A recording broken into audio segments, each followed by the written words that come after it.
It was a capital trading hub that had paved streets lined with tall, whitewashed mansions, decorated with statues and fountains. For his men, expected to come across the harbor at night. The Leicester Santo Domingo had begun fading. The trade and prosperity of the port had dried up in the last years, and despite the English having free rein of trade for days, they found almost no border.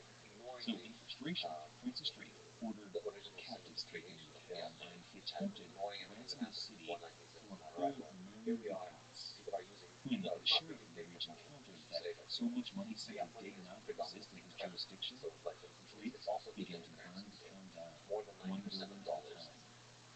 In the end, he left Santo Domingo with nearly 25,000 ducats.